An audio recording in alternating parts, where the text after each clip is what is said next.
장에 이어서 하나님께 욥이 질문하는 내용들이죠. 무엇을 알게 해야 될지. 우리는 너무나 쉽게 하나님 은혜로 성경 말씀을 통해서 쉽게 깨달아지는 것들이 또 성령으로 함께 하시기 때문에 이런 것들이 욥에게는 굉장히 어려운 상황이었어요. 그 하나하나 깨달아가는 게요. 그 욥이 고난 당하는 이유를 정확하게 모르니까 힘들고 괴로운 거죠. 그래 하나님에 대한 이해가 안 되니까 오해를 하게 되고 잘못된 막 고백을 또 하기도 하고 그렇게 하고 있습니다. 이런 과정을 통해서 욥이 깨달았던 이 엄청난 내용들이 우리에게 이미 주어졌다는 것을 오늘 또 확인하고 언약으로 잡고 와야 되겠습니다. 지난 주간에 우리가 판결자, 우리 사이에 손을 얹을 판결자가 없구나. 그 욥의 고백을 통해서 인생이 얼마나 무상한지, 세월은 빠르고 헛된 인생을 살다가 갈 수밖에 없는 그 인생을 욥이 고백을 했습니다. 그렇습니다. 모든 세상 종교나 철학, 사상을 봐도 이 인생 무상을 해결할 길이 없어요. 왜 그렇습니까? 사람이 정확하게 어떤 존재인지를 모르기 때문에 그렇단 말이에요. 그래서 하나님은 그리스도를 이 땅에 보내주시기로 약속하고 때가 되매 그리스도를 이 땅에 보내주셨습니다. 그래서 이 그리스도를 만나는 것이 최고의 축복입니다. 우리가 영구에서 만나신 게 아니라 하나님께서 찾아오셨습니다. 그래서 그리스도를 만남으로 인생의 답을 얻고 가치 있는 인생으로 우리 인생이 바뀌어버린 거죠. 자, 이 역할이 새 중보자로 염소와 송아지 피로 하지 아니하시고 오직 자기 피로 영원한 속죄를 이루사 단번에 성소에 들어가신다니라. 그러므로 그는 우리의 새 중보자가 되셨다. 그래서 처음 지었던 그 죄를 속량하셨습니다. 그래서 우리는 이제 영원한 하나님의 자녀로 하나님과 화목해 되는 이 죄의 담을 다 없애버리고 하나님과 우리 인간 사이에 죄의 담을 없앰으로써 화목하게 하신 새 중보자. 다른 피로는 안 됩니다. 오직 그리스도의 피라야만 되는 거죠. 그래서 하나님은 우리에게 화목하게 하는 직분을 주셨다 했습니다. 그리스도께서 우리에게 주신 축복이죠. 이제는 우리가 살아가는 목적은 하나님께 이 화목하게 하는 은혜를 받았기 때문에 화목하게 하는 직분을 감당해야 되는 겁니다. 그 말씀을 우리에게 맡기셨다. 고린도후서는 그렇게 나와 있죠. 그래서 우리는 왕같은 제사장으로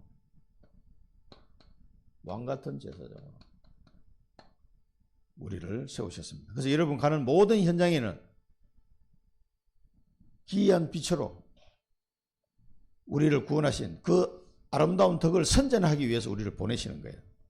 그냥 나는 일하러 가는 줄 알았는데 그게 아니라 그리스도의 증인으로 그 현장에 가는 겁니다. 그래서 여러분은 제사장이에요. 제사장, 왕같은 제사장. 그래서 그 현장에는 여러분의 영적으로 이 축복의 직분을 가지고 가는 거예요. 그러니까 내가 누군지 주위 사람들한테 잘 알려야 됩니다. 그건 말이 아니고 정인으로서 알려야 됩니다. 하나님이 반드시 이 직분을 감당하기 위해서 기도하면 하나님이 내게 증거를 주십니다. 증거를 줘야 정인이 되는 거죠. 그래서 초대교회도 마가다락방에 모여서 일심으로 기도하는데 오로지 기도하였더라. 기도하는데 하나님이 증거를 주셨죠. 성령의 충만 은혜와 함께 여러 가지 일들이 벌어집니다.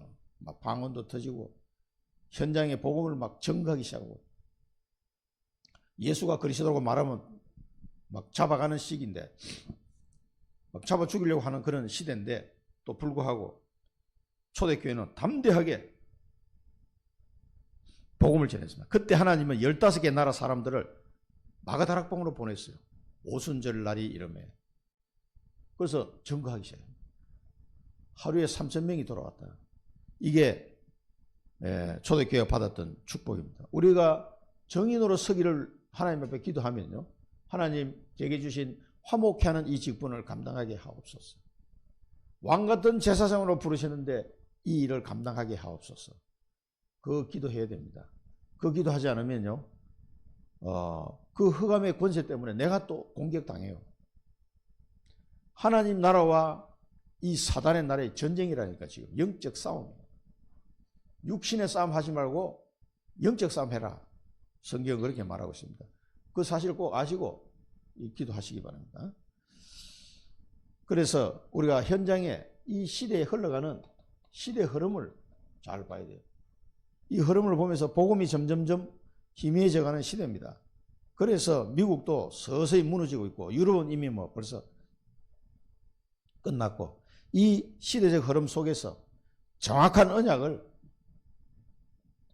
발견해야 돼요. 하나님은 반드시 세계복음화를 이루실 겁니다. 하나님이 분명히 약속하셨고 이루겠다고 말씀하셨습니다. 그러면은 우리는 그 흐름 속에 있어야 되는 거예요. 그래서 한 시대마다 요셉에서 출애굽해야 되는 타이밍에 아들을 낳은 거예요. 거기서 언약을 기도하다가 아들이 죽을 상황이니까 기도하다가 하나님 언약을 탁 발견한 거예요. 400년 만에 돌아가리라. 4대 만에 네 후손이 가나안 땅으로 돌아가게 될 것이다. 아브라함에게 하신 그 약속을 요셉이 딱 발견한 거예요. 그 시대적 언약을 붙잡고 기도할 때 하나님은 절대 불가능해서 절대 가능한 방법을 알려주시는 거예요. 도저히 해결할 수 없을 것 같은데 딱 길이 열리는 거예요. 그래서 아들을 공주에게로 보낼 생각을 하게 된 거예요. 어떻게 그런 생각을 했을까 말이에요. 왕궁으로 보내는 거예요. 그래서 모세가 공주를 만나서 왕궁에서 40년을 살게 된 겁니다. 그래서 이런 언약을 붙잡을 때 하나님은 시대적인 재앙을 막는 응답을 주십니다. 이 시대의 재앙을 막는. 여러분, 복음이 없으면요, 완전 저주와 재앙 속에서 빠져나올 수 없어요. 절대로 못 빠져나옵니다. 뭐 아무리 문화가 발전하고 어쩌고 저쩌고 해도 아무 소용이 없어요. 왜냐하면 사단을 이길 권세가 가진 자가 없고 이 죄 문제를 해결할 수 있는 그런 능력 있는 자가 없단 말이에요. 그러니 어떻게 하겠습니까? 다가오는 저주와 재앙, 아무리 노력하고 발버둥 쳐도 안 되는데 왜 망하는지 모르고 영적 무지 상태에, 영적으로 무능한 상태이고 영적인 질병 상태에 있단 말이에요. 그러니 이 언약을 붙잡고 기도하면 이 재앙을 막는 시대적인 응답을 그 사람이 받게 되는 거예요. 하나님의 말씀을 나의 언약으로 탁 잡았으니까 그 말씀이 그 사람에게 성취가 되는 거예요. 그 사람의 학력이나 재산 상태나 건강 상태나 아무 상관없어요. 하나님의 언약을 믿느냐 안 믿느냐 그 차이예요. 그 언약을 발견하고 실제로 믿고 붙잡는 사람에게는 이 응답이 오게 되기 때문에. 그러니까 아무나 할 수 있는 거예요. 그래서 우주를 정복하는 응답, 세계를 정복하는 응답, 미래를 정복하는 그런 응답을 당연하게 받을 수밖에 없죠. 그래서 우리는 기도를 하도 올바른 기도를 해야 된다. 올바른 기도. 하나님의 언약을 찾는 기도를 해야 돼요. 언약을 발견하는 기도. 그 기도를 통해서 반드시 하나님이 내게 주신 언약을 찾아야 됩니다. 그래야 나의 신앙생활이 되는 거예요. 목사님이 어떻게 하든지 선교사님이 어떻게 하든지 내 것이 없으면 무슨 소용이 있습니까? 절대 불가능하고 nobody nothing에서 답을 찾아야 됩니다. 그러면 언약이 발견이 됩니다. 여러분 기도하시면. 그러니까 형편이 막 어렵고 상황이 도저히 이건 답이 안 나올 내가 인간적인 눈으로 봤을 때는 그런 상황에서 간절하게 기도하게 돼요. 하나님은 기도하라고 그런 상황을 자꾸 주시는 거예요. 그걸 기도하면은 하나님이 원하는 것을 발견하게 되는 거예요. 이게 우리 가정의 문제가 아니구나. 이 시대적인 문제구나. 이걸 발견하게 되는 거예요. 그래서 요셉의 라합 같은 사람 보세요. 이 소문만 듣고도 이 언약을 탁 잡았다는 게 그 여자는. 아, 이 가나안 땅 완전히 점령되는구나. 그러니까 라합이 그 정탐꾼을 숨겨준 거죠. 그 라합은 시대적인 언약을, 그 축복을 받았어요. 자기 가족이 다 살아났을 뿐만 아니라 그리스도의 계보에 올라가는 할머니가 됐어요. 라합이. 그 이방 여자가. 그것도 뭐 직업이 뭐 썩 좋지 않은 여자였잖아요. 그런데도 그 축복 속으로 들어갔다. 그러니까 제대로 기도를 올바로 해야 되는 거예요. 하나님이 이 시대에 원하는 그 기도 제목, 언약을 발견하는 기도를 하면 됩니다. 그래서 한나도 그 언약을 자꾸 나시린이라는 이 언약을 탁 발견한 거예요. 그 시대에 하나님이 원하시는 거예요. 그리고 거기에 따라서 헌신을 하는 거죠. 실천을 하면은 반드시 그에 따른 응답이 오게 돼 있고 그 후대에 언약이 성취되게 되어 있습니다. 그래서 지금 각인된 것은 이게 미래가 되는 겁니다. 나에게 각인된 만큼 미래가 결정이 되는 거예요. 절대 망대 내게 각인되면요, 그대로 여정을 가게 되고 이정표를 남기게 되어 있습니다. 지금 내게 무엇이 각인되는지에 따라서 미래가 결정되는 거예요. 그래서 우리가 언약을 발견하는 기도는 굉장히 중요한 기도입니다. 그래서 뭐 성경에 많은 인물들이 나오지만 요게벳도 그렇고 한나도 그렇고 라합도 그렇고 그 수넴 여인과 뭐 모든 진짜 보면 뭐 별 그렇게 그 당시에 요게벳은 노예였죠. 노예. 그 뭐 힘이 하나도 없는 사람들이에요. 그런데도 시대적인 응답을 다 받았습니다. 자, 이제 미스바 운동을 교회나 나의 업 또 개인이 미스바 운동을 펼쳐라. 사무엘이 미스바 운동을 펼쳐서 뭐 했습니까? 우상을 버리라는 거야. 블레셋이 문제가 아니다 지금. 너희들이 우상 숭배에 빠진데 이 우상을 버리고 오직 여호와만 바라봐라. 그게 미스바 운동이에요. 그러면은 능력이 나타나게 됐습니다. 이 원인이 알게 돼. 원인을. 아, 맨날 블레셋 욕만 했는데 블레셋이 쳐들어가서 맨날 뺏어 먹으니까 못 살겠다. 그게 블레셋이 문제가 아니라 이 원인을 정확하게 발견해요. 아, 우리가 하나님을 섬기지 않고 우상 숭배에 빠져버렸구나. 그래서 모든 우상을 버리고 오직 여호와만 바라봐라. 그걸 회복하는 운동이에요. 원인을 정확하게 알아야지. 맨 남 탓만 하고 있으면 되겠습니까? 그래서 피제사를 팍 드립니다. 그게 뭐예요? 복음 회복이에요. 복음. 원인을 발견하고 이스라엘 백성이 놓쳤던 피제사를 사무엘이 거기서 드리게 됩니다. 그럴 때 이 복음 회복이죠. 피제사는요. 표적과 기사가 막 나타나요. 표적과 기사가 나타나요. 그러면서 우레를 가지고 하나님은 블레셋을 박살내버렸어요. 전쟁할 것도 없어. 그렇습니다. 이렇게 할 때 하나님은 우리에게 능력으로 함께 하십니다. 그게 확인이 돼요. 아, 하나님이 함께 하시는구나. 그러니까 전쟁이 끝이고 평안해지고 믿음을 회복하고 이렇게 되는 거죠. 진정한 회개는 뭐겠습니까? 진정한 회개는 이스라엘 백성이 회개하고 이제 미스바로 모인 거 아니에요. 진정한 회개는 뭔가? 하나님만 바라보는 게 진정한 회개. 하나님. 그러니까 오직 예수. 우리 신약 성경으로 표현하자면 오직 예수가 돼요. 우선순위가 여기 있어야 돼요. 우선순위가. 우리가 어떤 세상적인 어떤 방법이나 이런 걸 찾지 마시고 오직 예수에 한 매달려 보시기 바랍니다. 이분이 어떤 분인지. 이분이 그리스도라니까. 우리의 모든 문제를 해결하신 그리스도. 하나님 만나는 길이 되시고 그리스도 안에는 하나님의 형상이 있는 분이고 모든 지혜와 지식의 보화를 여기에 다 감춰놨다. 오직 예수 그리스도. 자, 이걸 회복해야 돼. 회복. 그 다음에 진정한 회복은 복음 회복이다. 이게 복음 회복. 진정한 선교 운동은 뭐냐? 싸우지 않고 승리하는 거예요. 싸우지 않고 승리. 싸우지 않고 어떻게 승리합니까? 싸우지 않고 승리하는 방법. 하나님이 하시면 되는 거예요. 그럼 내가 안 싸워도 돼. 이게 선교, 올바른 진정한 선교운동은. 싸우지 않고 승리해. 그러니까 미사운동 하니까 뭐예요? 우레로 그냥 블레셋을 때려가지고 블레셋 군대가 쳐들어오다가 하나님이 우레로 다 박살내버려요. 그런 방법을 말하는 거예요. 싸우지 않고 승리하는 거예요. 진정한 선교운동은 안 싸우고 승리해요. 그러니까 기도해야 된다. 언약 잡고 기도할 때 하나님 문을 여시고 만남을 주시고 흑암을 꺾고 무속, 점술, 우상을 치유하는 그 역사가 바울이 걸어가는 모든 곳에 일어났잖아요. 그걸 말하는 겁니다. 그 바울의 능력으로 한 게 있으면 얘기해 보세요. 하나도 없습니다. 바울과 함께했던 성령께서 역사하신 거예요. 다른 게 없어요. 그 지금도 똑같은 거예요. 지금도 전도와 선교는 싸우지 않고 승리하는 이 방법이 아니고서는 안 되는 겁니다. 내가 나서가지고 될 일이 아니에요. 나의 절대망대를 그래서 여러분 가지셔야 됩니다. 반드시 예배 때 나의 절대망대를 꼭 찾아라.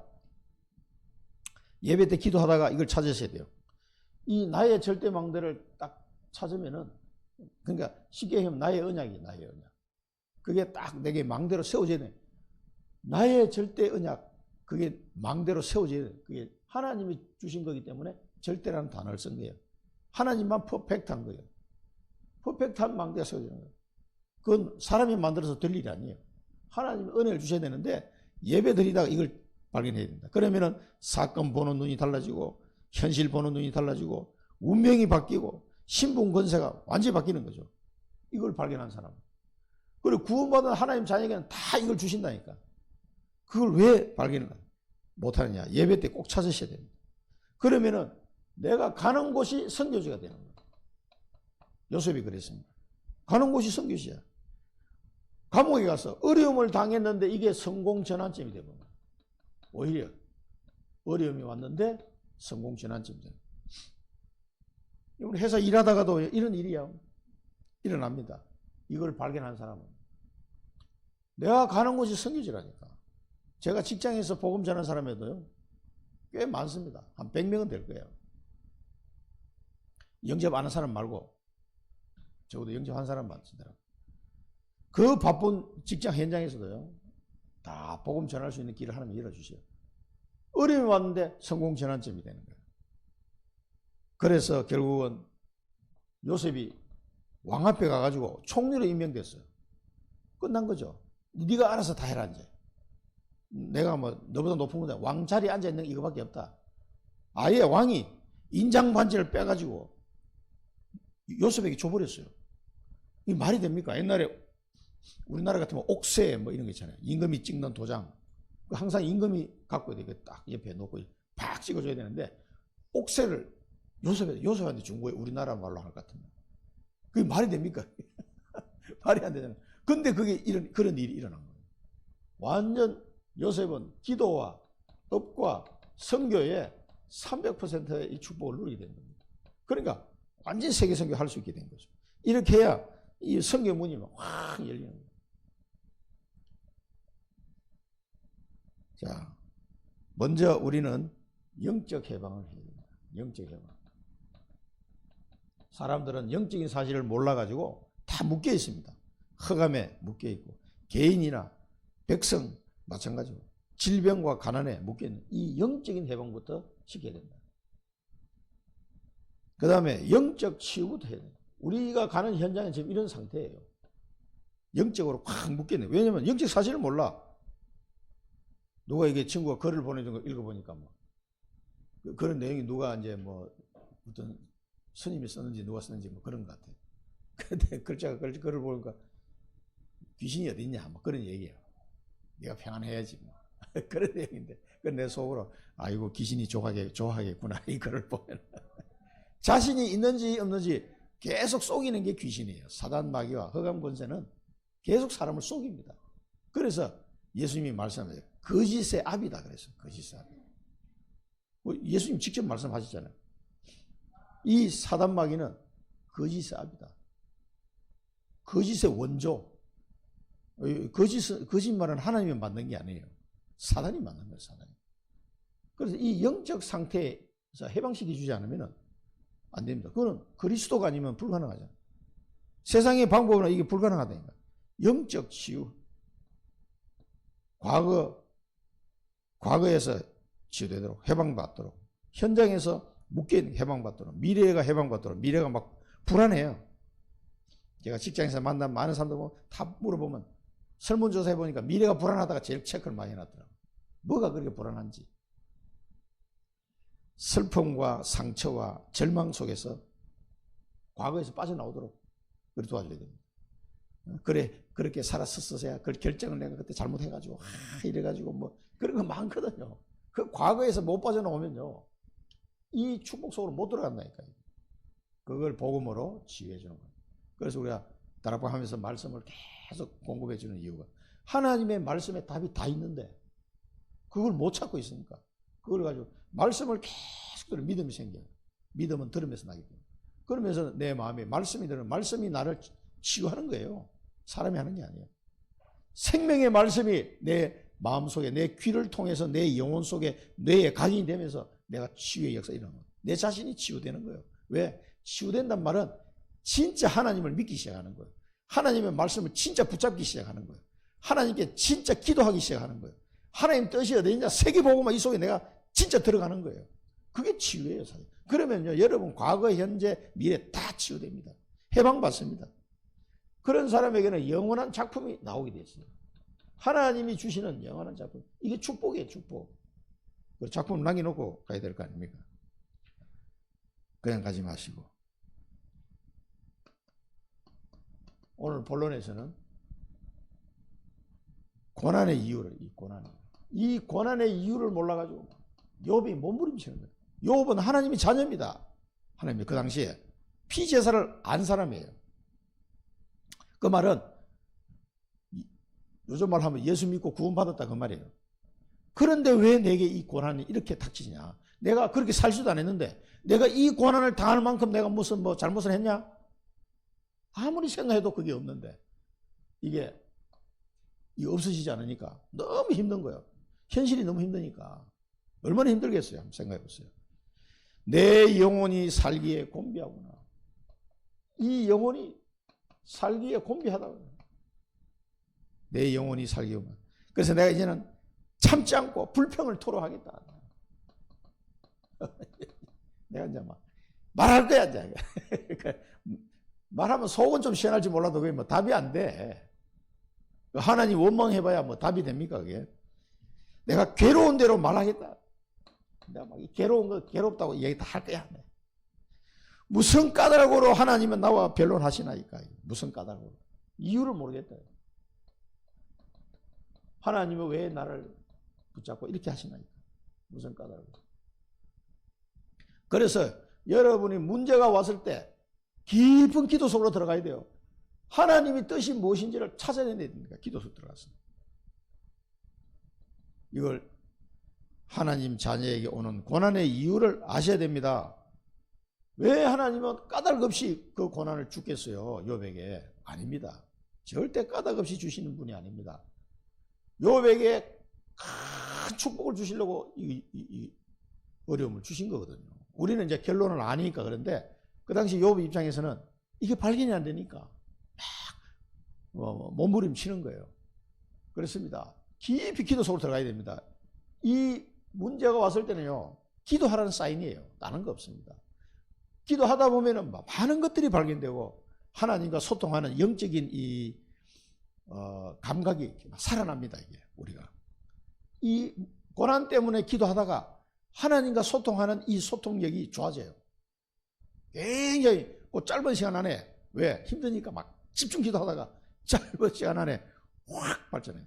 그러니까 하나님의 자녀인데 하나님과 소통이 안 돼. 뭔가가 영적으로.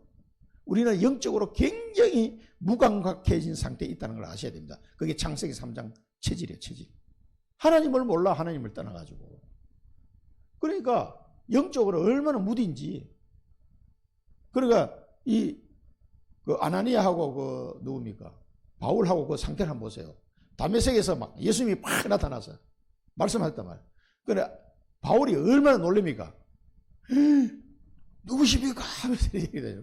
그 말은 평소에 하나님과 소통이 전혀 안 되는 사람이었기 때문에 너무 놀라는 거예요. 그런데 아나니아를 보세요. 그 중직자 아나니아 담에서 기도하고 있는데 하나님이 말씀해서 예 무슨 말씀이십니까? 아나니아는 전혀 두려워하지 않으면 하나님 말씀이 임하니까 아주 평안하게 대화를 나누는 장면이 나와요. 그래, 저 집가라 하는 곳에 가서 사울이라는 사람이 있다. 너를 기다리고 있을 것이니까 네가 가서 이 말을 좀 전달해라. 아유, 그 사람 그 못된 사람이라고 내 소문 들었는데 아니다. 이 사람이 이제 회개하고 내가 쓰려고 한다. 이방인과 임금들과 이스라엘 백성에게 내 이름을 정언할 택한 나의 그릇이다. 요거를 전달해줘라. 그럼 아나니아는 평안하게 막 이렇게 놀란 게 아니에요. 왜 놀랐냐면은 평상시에 하나님과 소통이 전혀 안 되는 인간이 갑자기 막 예수님이 나타나서 사울아 사울아 왜 네가 나를 비방 이러니까 하니까 놀래 자빠진 거예요. 왜 놀래 자빠져요? 그러니까 아나니아는 평소에 하나님과 소통이 잘 되니까 말씀하셔도 네 말씀하십시오. 그래 대화 나누듯이 기도가 되어지는 거예요. 요게 뭐니까 이제 하나님과 소통하는 영적 감각이 확 살아나 있는 상태. 그 아나니아하고 그 당시 사울하고 비교해 보면 그렇습니다. 나중에 이제 사도 바울이 회개하고 돌아와서는 하나님과 굉장히 소통을 잘하는 사람으로 바뀌었습니다만은 이게 이 고난을 통해서 여러분 기도하다 보면요 하나님의 뜻도 발견되고 내 자신이 굉장히 안 돼 있던 부분들이 이게 갱신되어지는 축복을 누리게 됩니다. 그게 하나님과 소통이에요. 정말 우리는 하나님과 소통을 잘 못하는 체질이에요 지금. 하나님이 뭐 나와 함께 우리 눈에는 보이질 않지. 말씀으로 함께 하시는 도대체 이 성령 인도가 말씀으로 함께 하시고 인도한다는데 이게 뭔지 잘 모르는 거예요. 굉장히 우리는 무딘 상태라고 보시면 됩니다. 그래서 우리 아버님이 옛날에 내가 영적 자폐였던 것 같아. 그렇게 표현하시더라고요. 그만큼 하나님을 모르고 살아셨다는 그 말을 이제 고백을 하신 거죠. 그렇습니다. 우리가 이걸 아셔야 돼요. 그러니까 이제 욥이 이때는 막 굉장히 지금 뭔가가 답이 안 나오니까 괴로운 거죠. 주의 손으로 지으신 것을 학대하고 멸시하나이까. 아니 주의 손으로 지어놓고 왜 이게 또 학대하시나이까. 학대하고 멸시하나이까. 하나님은 이런 분이 아니라는 걸 욥은 알고 있으면서도 지금 이 현실을 놓고 봤을 때는 답이 안 나오니까 이런 말을 하는 거예요. 아니 주의 손으로 나를 지었잖아요. 근데 왜 학대하고 멸시합니까? 오히려 악인의 꾀에다가 막 빛을 비춰주는 것 같아요. 왜 우리가 옆에 보면 악인이 잘 되는 것처럼 보일 때가 있잖아요. 아니 왜 저 사람은 저는 악인인데 저렇게 잘 되도록 하려니 놔두고 나는 왜 이렇게 힘들게 만드냐 이 말이야. 그러니까 뭔가 이게 앞뒤가 안 맞는데 현실은 그래 보이니까 막 이걸 이제 얘기하는 거예요. 주께서도 사람처럼 육신의 눈으로 뭐 보시는 겁니까? 막 이러면서 주님 하나님의 눈으로 봐야지. 사람이 보는 거하고 비슷해 보인다 이게 수준이. 왜 이러냐 말이야. 이렇게 이제 욥이 한탄을 하고 있는 거예요. 이제 그렇지 않죠. 그렇지 않은 거를 욥도 압니다. 아는데 현실로만 보면은 이렇게밖에 말할 수가 없는 현실이니까. 주의 날이 어찌 사람과 같겠으며 주의 해가 어찌 인생과 같겠습니까? 나의 허물과 죄를 찾으십니까? 내가 악하지 않은 줄 아시고 있다 주님은. 그런데 주의 손에서 나를 벗어나게 할 자도 없다. 이걸 주님은 아시지 않느냐 이 말이에요. 그러니까 사람의 인생이 짧잖아요. 사람의 인생은 짧은데 왜 자꾸 나의 허물과 죄를 자꾸 찾아가지고 지적을 하시냐. 그러니까 이 자기의 허물과 죄로 인해서 자기가 이 고난을 당한다는 걸 생각하고 있기 때문에 이제 이걸 얘기하는 거예요. 그렇습니까? 안 그렇습니까? 하나님의 자녀는 그 허물과 죄로 인해서 고난을 당하는 게 아니에요. 그거는 그리스도 안에서 다 끝난 거예요. 이게 착각하면 안 됩니다. 하나님의 계획이 다른 계획이 있어요. 그걸 찾아야 돼요. 근데 욥은 답이 안 나오니까 자꾸 하나님은 내 허물과 죄를 뒤져가지고 나를 힘들게 하시나니까. 그래서 내게 고난이 자꾸 오는 거 아니냐. 그 질문하는 거예요. 욥은 계속 피제사를 드렸던 사람이에요. 그러면은 하나님의 방법대로 하는 거면 그 사람의 죄는 다 해결되어져 있어야 되는데, 근데 자기가 생각하니까 이거 죄 문제로 해가지고 내가 자기 고난을 당하는 것 같은데 이거 왜 이렇지? 이게 답이 안 나오는 거죠. 그래서 자기가 그렇게 악한 사람은 아닌 줄 주님도 아시는데, 그리고 내가 아무리 발버둥 쳐본들 주님의 손에서 나를 벗어나게 할 그런 어떤 방법도 없다는 얘기죠. 맞습니다. 자, 그러면 우리가 이걸 로마서 8장 17, 18절에 자주 보는 말씀이죠. 자녀이면 또한 상속자 곧 하나님의 상속자요. 그리스도와 함께한 상속자니 우리가 그와 함께 영광을 받기 위하여 고난도 함께 받아야 할 것이니라. 생각하건대 현재의 고난은 장차 우리에게 나타날 영광과 비교할 수 없다. 베드로전서 4장 13절 오히려 너희가 그리스도의 고난에 참여하는 것으로 즐거워하라. 이는 그의 영광을 나타내실 때에 너희로 즐거워하고 기뻐하게 하려 하십니다. 디모데후서 1장 8절 그러므로 너는 내가 우리 주를 증언함과 또는 주를 위하여 갇힌 자 된 나를 부끄러워하지 말고 오직 하나님의 능력을 따라 복음과 함께 고난을 받으라. 이게 성경의 결론입니다. 자, 그러면은 어떤 죄 때문에 고난을 당한다고 하는 것 같으면 예수님은 왜 고난을 당했습니까? 바울은 왜 많은 고난을 당했습니까? 왜 그럴까요? 예수님이 고난을 왜 당해야 돼요? 그냥 예수님은 나 안 갈래. 나 이제 십자가 지러 나 육신이 되어 땅으로 나 안 갈래. 이럴 뿐이면 끝이에요. 아무나 그분에게는 손상이 없는 거예요. 그러나 우리를 너무 사랑하기 때문에 하늘 보좌를 버려두시고 이 땅에 육신의 몸을 입고 오셨단 말이에요. 그래서 십자가에서 기꺼이 죽어주셨습니다. 굉장히 고통스러운 현실. 그 고난을 통해서 뭡니까? 사람이 살아나는 거예요. 우리의 고난을 통해서 어떻게 됩니까? 이 욥의 고난을 통해서 어떻게 됩니까? 많은 사람들이 위로를 받고 힘을 얻고 답을 찾는 엄청난 결과가 뒤에 오잖아요. 물론 욥은 그 당시에 몰랐기 때문에 답답했겠지만 그렇습니다. 우리의 고난은 그냥 오는 고난이 아니에요. 내가 내 자녀를 통해서 받은 고난이 헛된 고난이 아니고 하나님의 뜻을 이루는 고난이 되는 거예요. 복음을 위한 고난이 된 거예요. 그래서 제가 전 세계에 나가서 증언하잖아요. 그 발달장애 현장에 그 부모들에게 제가 가서 복음을 증언하는 거예요.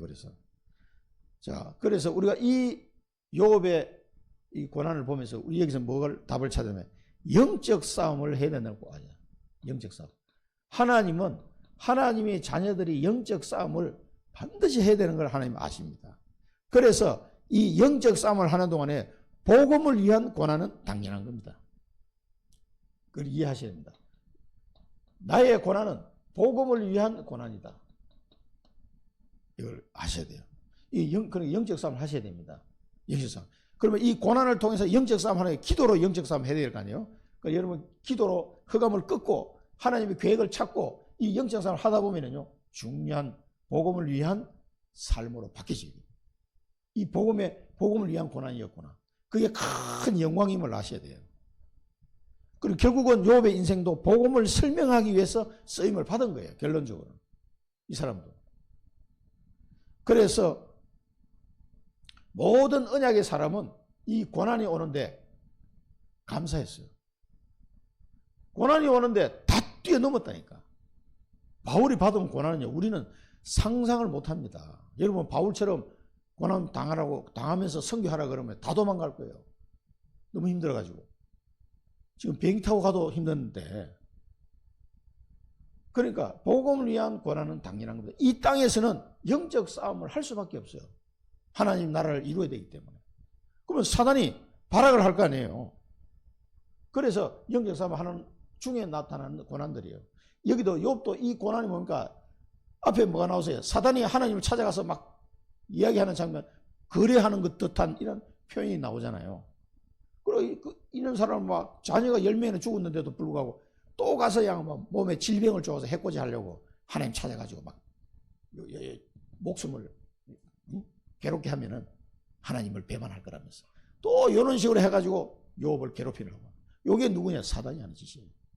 그러니까 우리는 영적 싸움을 해야 된다는 걸 꼭 기억하셔야 돼요. 지금 욥이 이것도 정확하게 지금 못 깨달은 거예요, 사실은.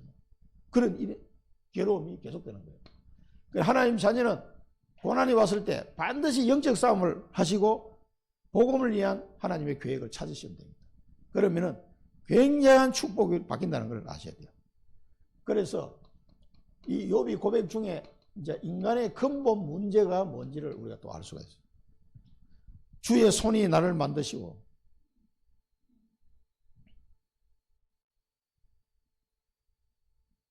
자, 이 앞에 나온 거 비슷하게 했는데 만드시고 나를 만드시고 멸하시고 이게 자, 사람이 태어나서 흙을 뭉치듯이 만들어서 티끌로 사람이 흙으로 만들어졌으니까 이 흙으로 육신을 말하는 거죠. 이렇게 했는데 왜 또 티끌로 돌아가게 하시나이까? 결국은 인간이 생명을 얻고 태어난 건 하나님의 섭리로 태어났잖아요. 그런데 결국은 또 다 망해. 이거 왜 이러냐 이제. 그걸 지금 한탄하는 겁니다. 엉긴 젖처럼 엉기게 하셨다. 이 말은 이 내용이 제대로 번역되어 있는 다른 거 다 찾아봐도 이해가 안 돼서 내가 책을 찾아본 겁니다. 엉긴 젖처럼 엉기는 이 말은 그 당시에는 이걸 생명이 잉태한 것을 나타내는 단어다 이렇게 나와 있더라고요. 생명이 잉태하는. 자, 하나님이 나에게 생명이 잉태하도록 하나님이 허락하셨잖아요. 안 그러면 태어날 자가 없는데 피부와 살도 주시고 뼈와 힘줄도 주시고 생명과 은혜를 주셨다 하나님이. 그래서 내가 태어났단 말이에요. 그리고 잘 살았어. 또 내 영을 지켰나이다. 그런데 하나님은 이것들을 마음에 품으셨다. 뭐는 내가 범죄하면 너는 유죄, 넌 죄인이야. 다 이렇게 했냐.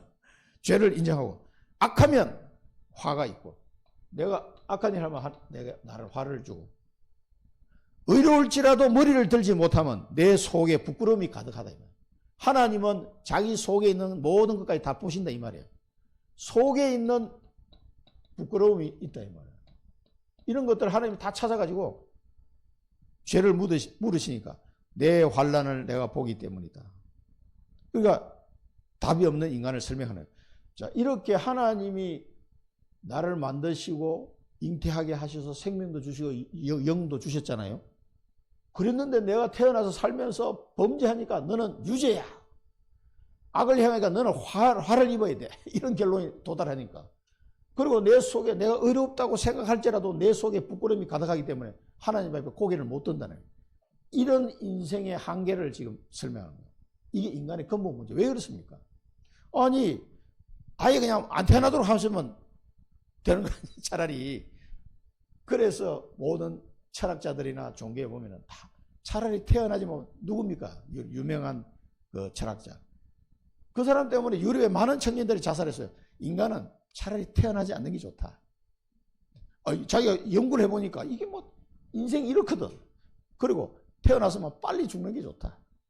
이렇게 얘기하는 바람에 이름이 내 갑자기 생각나는데 그 유명한 철학자.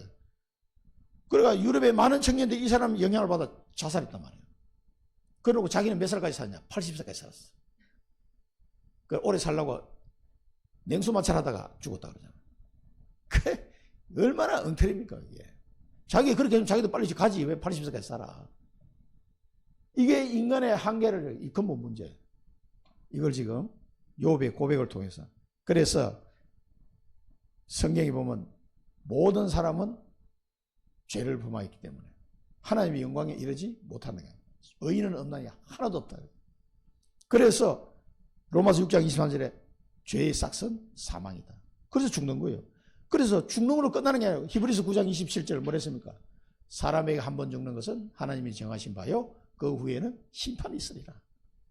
요한복음 8장 4절 너희 아비 마귀. 야, 이렇게 죄 때문에 죽을 수밖에 없고 심판받고 마귀 자녀로 살아갈 수밖에 없는 인생. 그 성경이 말하는 거예요. 이게 뭐예요? 인간의 근본 문제. 하나님께 죄를 범하고 하나님의 말씀을 거절하고 죄를 짓고 떠나서 하나님을 떠나서 마귀 종로로 사는 인생. 그렇게 있는 상태밖에 안 되는 거예요. 이걸 보고 인간의 근본 문제라고 얘기합니다. 이거를 해결할 길이 없어요, 인간은. 그래서 이 근본 문제를 해결할 수 있는 해결자로 하나님이 그리스도를 약속하신 거예요. 예수 그리스도를. 그래서 이 그리스도를 믿음으로 이 모든 문제에서 해방받는 거예요. 생명의 성령의 법이 죄와 사망의 법에서 너를 해방했습니다. 그 앞에 뭡니까? 그리스도 안에서. 그렇습니다. 이 예수 그리스도를 통해서 인간의 근본, 이 욥이 이유를 모르고 답을 모르고 한탄했던 이 내용이 그리스도를 통해서 해결되었다는 사실을 우리는 잘 알고 있습니다. 그리고 이 내세 문제도 굉장히 욥이 고민을 하면서 지금 이야기하고 있습니다. 내가 머리를 높이 들면 사자처럼 나를 사냥하시고 주의 놀라움을 나타내시고 나를 치고 진노를 더하여 주시고 군대가 번갈아 치는 것 같다. 그리고 자기가 뭐 좀 잘 되는 인생이 뭐 좀 잘 되는 것 같으면 하나님이 벌을 주신다는 거죠. 그렇습니까? 일이 좀 잘 풀리는 것 같으면 그냥 막 사자처럼 하나님이 치신다는 거죠. 그래 잘 되다가 고난이 닥쳐요. 잘 되다가. 욥도 뭐가 인생이 좀 잘 나갈 것 같은데 갑자기 막 고난이 탁 닥쳐요. 이걸 지금 말하는 거죠. 견딜 수 없는 인생, 지옥 같은 인생이다 그 말이에요. 그러면서 나를 왜 태어나오게 하셨나 봐요. 차라리 태에서 죽었으면 없던 것 같이 태에서 바로 막 무덤으로 옮겨졌을 거 아니냐. 태에서 바로 막 무덤으로 가는 게 차라리 나은 인생이다. 그 철학자하고 얘기가 똑같 비슷한. 벌써 4,000년 전에 욥이 깨달은 거예요. 아니 이렇게 살 바에야 태에서 무덤으로 가냐. 이렇게 되면 어떻게 돼요? 태에서 무덤으로 가면 구원의 기회가 없어요. 구원의 기회가. 이 사람 이렇게 되면은 구원의 기회가 없다는 거예요. 그럼에도 불구하고 너무 힘드니까 이게 이제 얘기를 합니다. 내 날은 정은이 그냥 버려두세요. 잠시나마 내가 좀 평안하게 살다가 가게. 그게 평안한 겁니까 지금? 내버려 달라고. 잠시나마 평안하게. 내가 이제 돌아오지 못할 땅, 죽음의 땅으로 내가 갈 거 아닙니까? 그 지옥을 말한 거예요. 죽음의 땅. 이제 내가 이렇게 병들어 있다가 생로병사 이렇게 병들어 있다가 나는 지옥으로 갈 건데 이렇게 한탄하는 거죠. 가기 전에 좀 평안하게 나를 좀 내버려 두십시오. 땅은 어둡고 흑암 같고 죽음의 그늘이 있는 그런 곳이다. 아무 구별도 없고 광명도 흑암 같은 곳이다. 이 죽음의 땅, 이 지옥으로 갈 거를 지금 이야기합니다. 그렇습니까? 그리고 인생은 이 근본 문제를 해결하신 그리스도를 못 만나면 이렇게 잘 사는 것 같다가 고난당하고 죽음의 땅으로 지옥으로 가는 거예요. 이게 인생이에요. 이게 불신자 6가지 상태. 신분이 뭐예요? 마귀자녀. 삶이 우상숭배. 그러니까 정신문제, 육신문제 계속 당하다가 그 다음에 죽어. 그리고 어디로 가? 지옥으로 가. 이게 인생이라니까. 그런데 그거를 자기 아들한테 또 물려줘. 자기 아들도 자기 아버지 했던 그대로 따라가는 거예요. 그러니까 이게 우상숭배한 자는 3세대가 망할 것이라고 성경은 말씀하고 있습니다. 그게 막 다람쥐 쳇바퀴 도듯이 계속 이 운명의 굴레 속에 살아가는 거예요. 그게 운명이다, 운명. 거기서 빠져나올 수 있는 길은 그리스도밖에 없어요, 그리스도. 그래서 결국은 이 지옥에 가서 영원한 죽음이잖아요. 여기는 이제 다시는 빠져나올 수 없는 곳이에요. 그래서 이 사람들이 이게 못 가도록 여러분 자꾸 건지셔야 돼요. 그래서 이 하나님은 하나님이 세상을 이처럼 사랑하사 독생자를 주셨으니 이는 그를 믿는 자마다 멸망하지 않고 영생을 얻게 하려 하심이니라. 사도행전 10장 38절은 뭡니까? 마귀에게 눌린 자를 고치셨다. 예수님께서. 요한일서 3장 8절에 뭡니까? 마귀의 일을 멸하러 오셨다. 그래서 요한복음 20장 30절은 그 예수가 그리스도이심을 하나님의 아들이심을 믿는 자는 생명을 주려 하려 하십니다. 그래서 마귀의 일을 멸하십니다. 마귀는 영적인 존재이지 죽는 존재가 아니에요. 지옥에 가둘 존재예요. 이 영적 존재는 안 죽습니다. 마귀의 일을 멸하러 오신 예수 그리스도를 믿고 이 내세 문제를 해결해야 돼요. 영생을 얻어야 돼요. 이거 외에는 이 문제를 욥이 고백했던 이 문제를 해결할 길이 없습니다. 꼭 이 사실을 누리시고 전달해 주시기 바랍니다. 나만 알고 있으면 안 돼요. 그래서 나의 절대망대, 하나님이 나로 하여금 가게 하시는 현장, 어디 가서 나에게 이 복음을 전하라고 하시는가, 그게 나의 절대망대예요. 이걸 확실하게 붙잡으셔야 됩니다. 이걸 깨닫고 발견하는 것이 기도입니다. 놓친 것을 회복해라. 이걸 회복해야 돼요. 그러면 우주를 정복하게 될 것이다. 세계 서밋이 될 것이다. 그러나 가장 낮은 곳에서 시작해라. 그러면 됩니다. 나의 절대망대, 나의 절대 여정, 나의 절대 여정. 그래서 이 언약을 붙잡고 절대 여정을 가면 가서 버려진 것을 살리라. 재앙받는 사람을 살리라는 거죠. 이 근본 문제 속에서 재앙받는 사람. 이 욥이 고백했던 것처럼 이런 상태에 있는 사람들이, 이 청주 시민들이 얼마나 많습니까? 본인은 몰라. 막 발버둥 삽니다. 어느 날 문제 탁 만나면요. 그래야만 사람들 자살하고 그리 되는 거예요. 그러니까 이게 이 답을 뭐 학교에서 주겠습니까? 어디십니까? 세상에는 지식으로는 이걸 해결할 길이 없는데 어떻게 해요? 그래서 우리가 이걸 감당해야 되는 겁니다. 버려진 것을 살리라. 그러면 세계를 정복하게 된다. 이런 여정을 갈 때 7포인트 제자를 만나는 축복을 주시는 거예요. 남은 자, 순례자, 정복자, 이런 제자들을 다 만나게 돼요. 그럼 나와 같이 팀을 이루어서 또 이 운동을 할 수 있는 거예요. 이 여정이 얼마나 재밌습니까? 내 남은 여생 동안에 생명을 살리는, 버려진 곳을 살리는 여정을 나는 가겠다. 그리고 청주에도 이런 현장이 얼마나 많습니까? 나의 절대 이정표. 하나님이 나를 통해서 세우시려고 하는 절대 이정표 있습니다. 빼앗긴 것을 회복해라. 그러면 미래를 정복하게 될 것이다. 천년의 응답을 받게 될 것이다. 그게 절대 이정표예요. 아니, 요괴벳도 그렇고 라합도 그렇고 처음 시작할 땐 그 사람 전혀 이런 거 상상 못했어요. 나중에 그렇게 된 거지. Nobody nothing에서 시작하는 것이다. 재도전하고 재생산하고 재창조하라. 절대 불가능에 도전해서 답을 얻어라. 낙심 말고 기도해라. 그럼 하나님 이 천년의 응답을 주실 겁니다. 성경에 나오는 인물들이 다 그랬어요. 천년이 뭡니까? 수천 년의 응답을 받은 사람들. 우리는 그 증거를, 성경에 나와 있는 그 증거를 믿으셔야 됩니다.